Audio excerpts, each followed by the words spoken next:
que são aí as capacitações para o ministério daquele que deseja fazer a obra de Deus, se entregar à obra de Deus.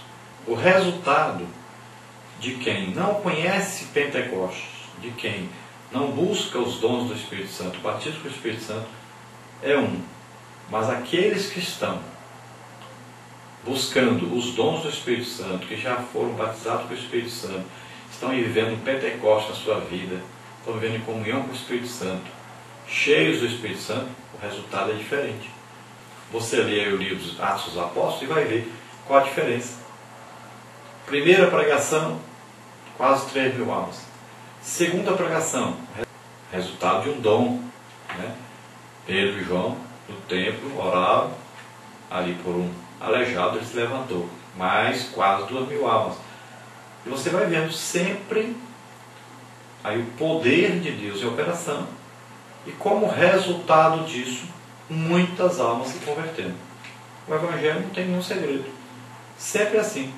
Milagres, palavra pregada, muitas conversões. Todo o livro de Atos dos Apóstolos você vai ver que é assim que o Evangelho é pregado. Parece que tem muita igreja pentecostal que esqueceu disso. E é assim que a igreja começou e é assim que a igreja deve marchar sempre. Milagres, palavra de Deus pregada, muitas conversões. Sempre assim. E deve ser sempre assim.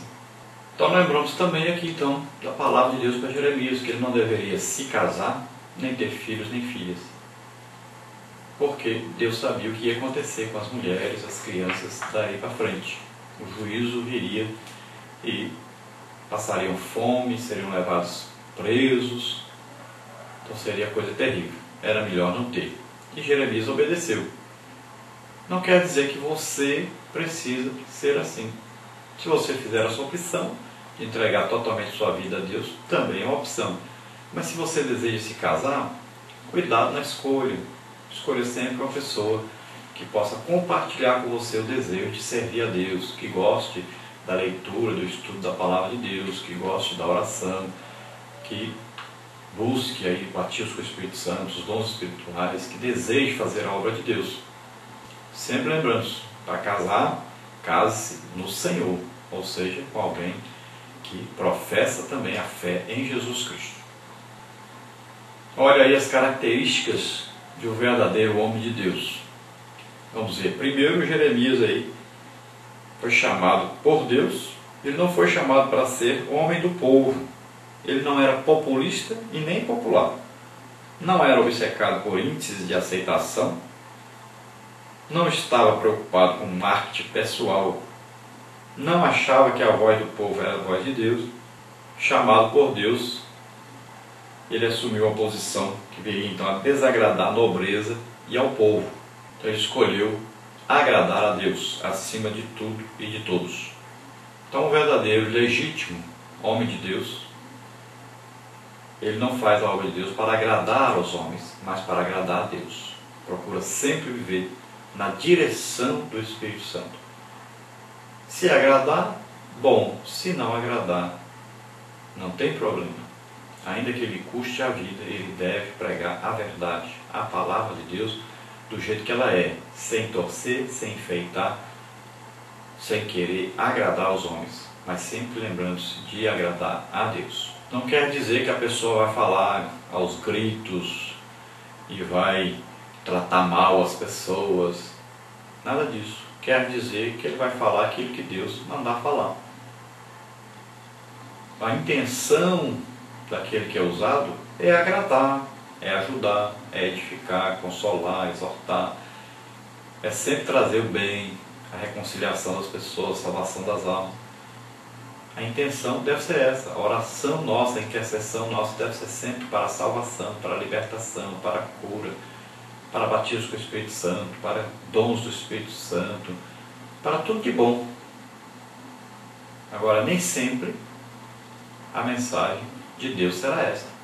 Então nós devemos ser fiéis ao que Deus nos mandar falar. Então lembrando que Jeremias profetizou a respeito da destruição de Jerusalém, do cativeiro do povo de Deus na Babilônia,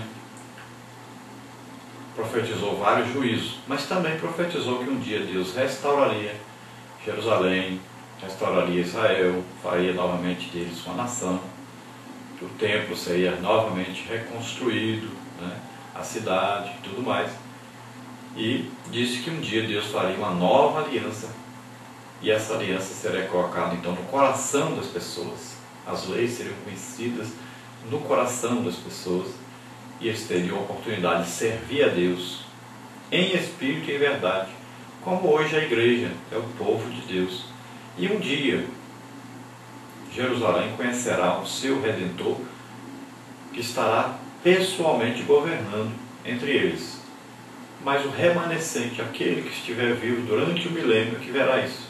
E por que isso? Porque rejeitaram a visitação de Deus, rejeitaram a palavra de Deus, rejeitaram Jesus mesmo que veio até eles.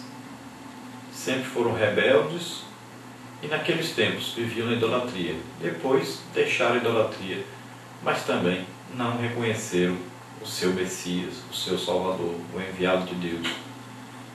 E por isso sofrem castigos, né, sofrem juízos, mas um dia conhecerão o seu Redentor, que estará entre eles governando pessoalmente todo Israel entre as nações. Eles serão conhecidos como a nação do grande rei. Então essa volta parcialmente foi cumprida nos tempos de Zorobabel, onde o templo foi reconstruído, mas ainda muitas coisas profetizadas por Jeremias vão se cumprir ainda no futuro, principalmente durante o milênio, onde Jesus estará governando sobre Israel. Vamos ver aí agora o nosso questionário, que nós sempre colocamos no nosso site, que você vê aí, ou em outros sites, como no nosso blog, ou site ebdweb.com.br, ou o site aí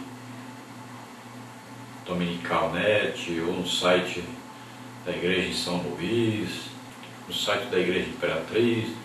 Em vários sites aí você pode encontrar, Rede EBD e vários outros lugares você pode encontrar. Esse questionário sempre está à disposição às quartas-feiras à noite.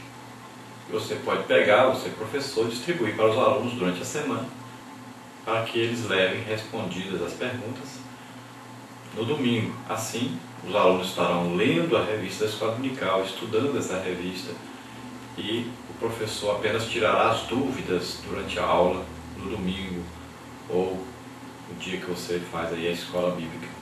Vamos ver então o nosso questionário.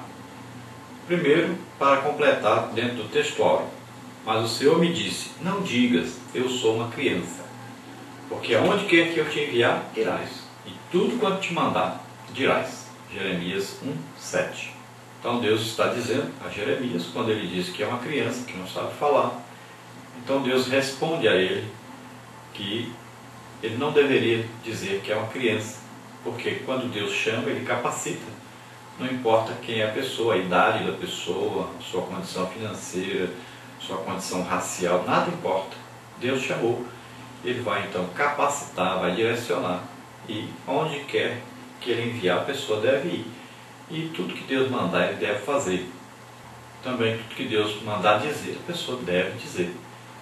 Porque Deus está garantindo, né, que vai estar com a pessoa. Muitas vezes até parece que não está, pelo sofrimento que a pessoa às vezes tem que passar. Mas Deus está. Jeremias soube bem direitinho disso. Sofreu muito, mas sempre soube que Deus estava com ele. Vamos ver a verdade prática número 2 para completar também. A missão do homem de Deus é inegociável. Ele foi chamado para cuidar dos interesses do Todo-Poderoso e proclamar com isenção e coragem a sua palavra. Então é uma missão que Deus escolhe a pessoa para fazer. Essa missão é inegociável. Não pode ser negociada. Não pode você falar, eu só vou se o senhor fizer isso. Eu só vou se o senhor me der isso. Então é inegociável nesse sentido. E também é inegociável no sentido que você vai fazer e você não vai entrar em acordo com as pessoas e nem amenizar a mensagem de Deus. Você vai dar a mensagem do jeito que ela for para ser dada. Então essa mensagem vai ter que ser entregue com isenção, com honestidade, do jeito que Deus mandou, e também com coragem, senão você não vai conseguir entregar, quando a mensagem principalmente é de juízo. Então Jeremias passou por isso e viu que realmente era difícil levar a mensagem de Deus, porque sempre é uma mensagem que ele levou, uma mensagem que não agradava a ninguém, nem a sua família, nem seus amigos, nem seus conterrâneos, nem os sacerdotes, nem aos reis, nem aos outros profetas. Só agradava a pessoa mais importante que existe, agradava a Deus.